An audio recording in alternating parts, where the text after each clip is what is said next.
Bobby Mitchell not only knows how to make exciting and unique music using ornamentation, sound, and tempo, but you can hear that he never just plays what is written.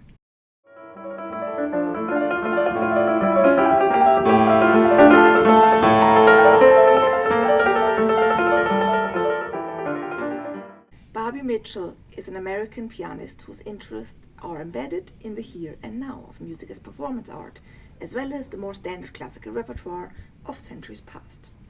A frequent performer of new and rarely heard music, his interests lie mainly with the contemporary music canon and combining these works with the standard repertoire in an illuminating fashion.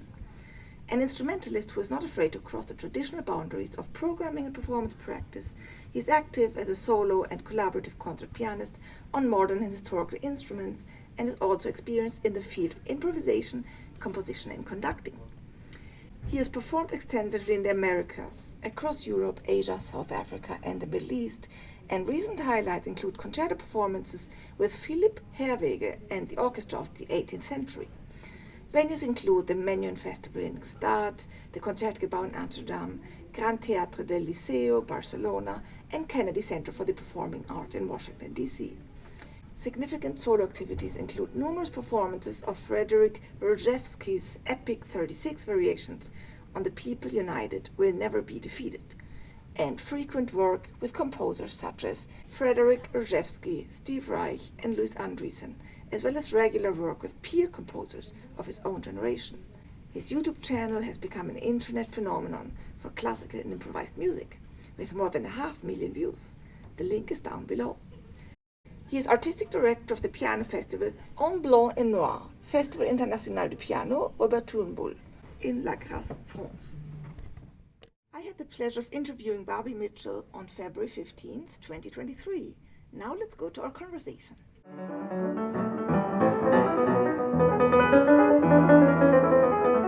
Welcome, Bobby. It's a pleasure having you on Being in Practice-Based Research today. Thank you very much, Katharina, for having me. What inspires you in your practice, and how do you work with that in your practice-based research?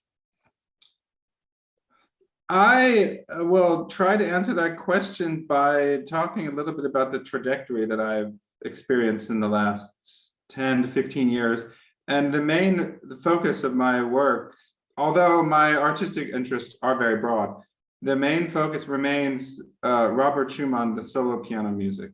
The goal, I think, or the question, or the focus, was always to try to make this music sound as interesting and urgent as possible, as wild as it actually is, in my opinion. I began as an artistic researcher formally by asking the question how one could improvise better in the context of playing this music.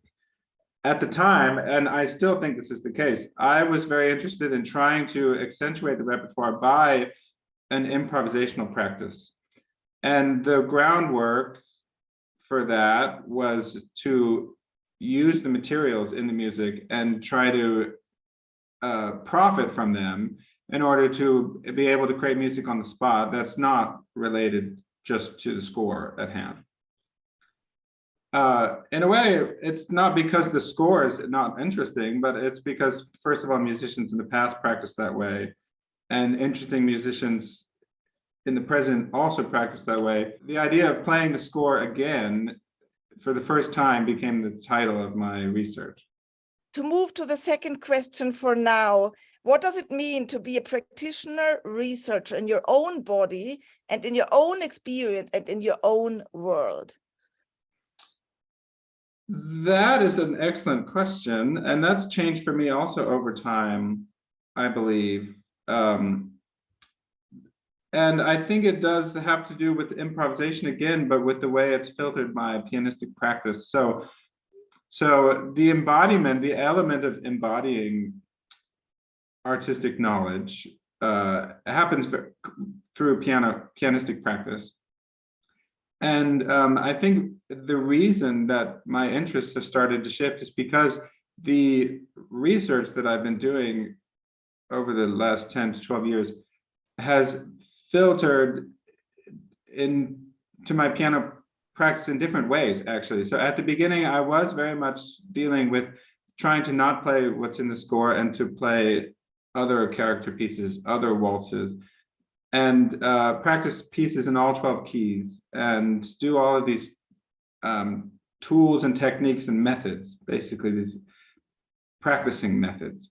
And over time, I've noticed that the knowledge, or I guess the embodied knowledge or the pianistic practice, or however you want to describe it, is at a stage where I'm now actually more interested in playing what is written in the score, but in an extreme way.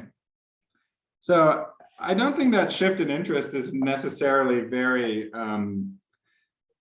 groundbreaking or fundamental, but it is true that the idea of not playing what's in the score and the idea of of playing what's in the score, I see those two as more and more related, actually, and now I've become aware of myself as an improviser while playing the score. So I do think that there's a fundamental shift that happened in my artistic practice and in my interest. Yeah, wow.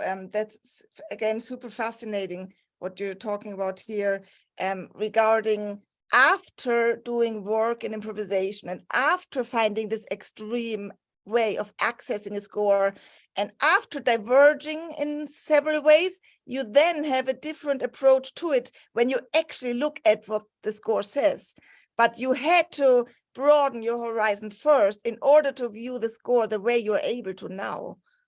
Yeah, I'm very happy you said that. I do feel strongly that that's the case. I don't think that it would be possible to skip that first step and just to deal with the music and the score. I think it's absolutely crucial to remove the score, play anything but what's written in the score, in order to eventually influence the way you do deal with the text, the score.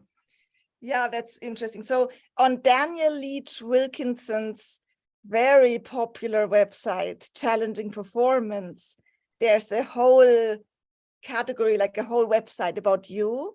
It had to do with, I think the phrase he was using was either radical performance or extreme performance. And we looked at ways, the goal I think was to try to play this music in a non-standard fashion and push those boundaries.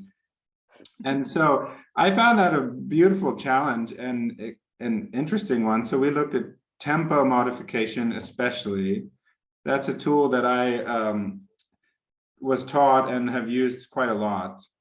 But also dealing with other factors, radical use of dynamics or articulation. But I find tempo especially fruitful. So at the end of the day, I think it was a very interesting project, and I still stand behind it very strongly, but I don't always try to pursue radical performances anymore. Yes, and just for those listeners who are students, given that this channel is kind of made for students to inspire people about what are the many, many different phases of artistic research, I'm wondering, could you give a little brief, either step by step or just like a random assortment of maybe 3 things? How would you go about radicalizing a score? So when you take the tempo and go in a radical direction, or when you take the dynamics and you go into a radical direction, and how do you choose the specific things that you make radical, or how did you do that back when you did it? I try to do these projects as pragmatically as possible. So in essence, I looked at the only existing musical parameters, which can be boiled down to timing, dynamics, and pitch, pitch selection. So we'll deal with that last. And of course, there's also timbre. But as a pianist, of course, you can produce different qualities of sound on the piano. But I start with timing and dynamics. Oh, and I forgot articulation. Okay, articulation is also important. But in any case, I always began with timing because I find timing so powerful. And I think it's a very important asset that we don't always use. And I can't blame that necessarily on general classical music education, but I was taught myself to play in, one tempo and strict, timing frameworks. And I know that that's relatively standard to, not change tempo. So I like to begin with that, because I don't see why, I don't believe that that's a hard and fast rule that music has to stay in one tempo. Life, for example, doesn't unfold in one tempo. A daily, if you look at your daily life, it unfolds in a million different tempi, all right next to each other. So I don't see why music shouldn't reflect that. So I always begin with timing, and I look for ways to deal with disassembling rhythm, but also especially tempo modification, which means slowing down, speeding up constantly. After that, articulation and dynamics are also very fruitful. You can experiment with those in a systematic way, and of course I mentioned the other factors, timbre, and then the pitches. So once you start dealing with the actual notes and you want to change those, then you're actually improvising in terms of the standard notion of improvising. In other words, not playing what's in the score and playing something else. And so there's something else, you would just kind of stay in that tone language of the piece and just kind of diverge according to your own caprice and feeling. Yeah, there's also very systematic ways of dealing with that, especially for people that don't feel that they can improvise or that they don't know how. I don't believe that that's actually the case for well-trained musicians. But a basic initial baby step to not play the notes, but also still play the notes, is, for example, to play a piece in transposition. And in trying to realize the piece in transposition, if you're listening to if your ears are guiding you and you're trying to realize the piece in a different key, then you're already actually training yourself to do what good improvisers do, which is to hear in advance and realize, so play.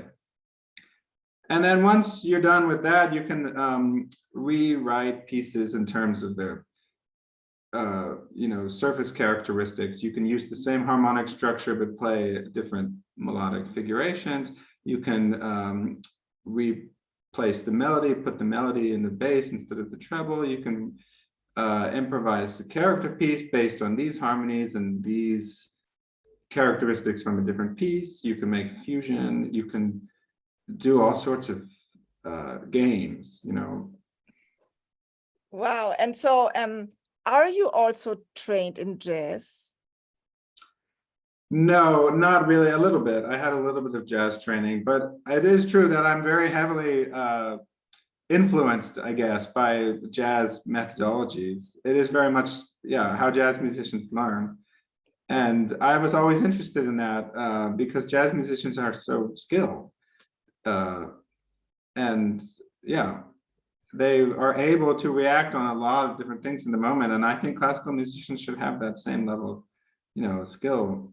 I absolutely agree. And I mean, research and practice such as yours really needs to be disseminated for people to see what is possible out there and what are some people doing. And so I am so grateful to be able to point to your work, because I mean, I'm a violinist, but to me, I have never done the things that you're talking about. And it sounds sensational. The last question that is in the structured interview is, do you have a publication in the broadest sense, including artistic publications, that you can recommend to the artistic research communities? I was intending to talk about the Challenging Performance website of Daniel Leach Wilkinson that you had already mentioned. And we had already discussed my dissertation, so I might as well mention that. If you Google my name, Bobby Mitchell, and then playing Schumann again for the first time, you'll find a relatively large expose on the research catalog. I spent many years writing it, and there's a lot of music. And what I just discussed in terms of these systematic steps are outlaid there in this exposition. I've written it out to hopefully help guide you.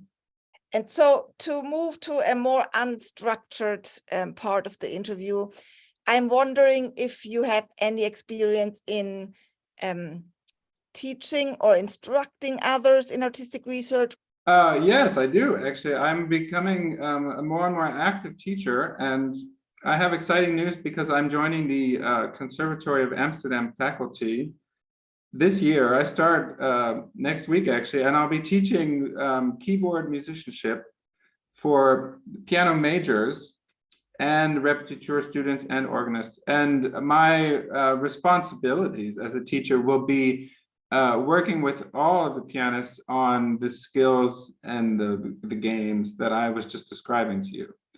Phenomenal, congratulations. I've always tried to maintain the attitude that it's important to find your audience wherever you are, and things that you do in your life. I think young artists always should hear that from others that maybe have a little bit more experience, that it's important that things that you do with your life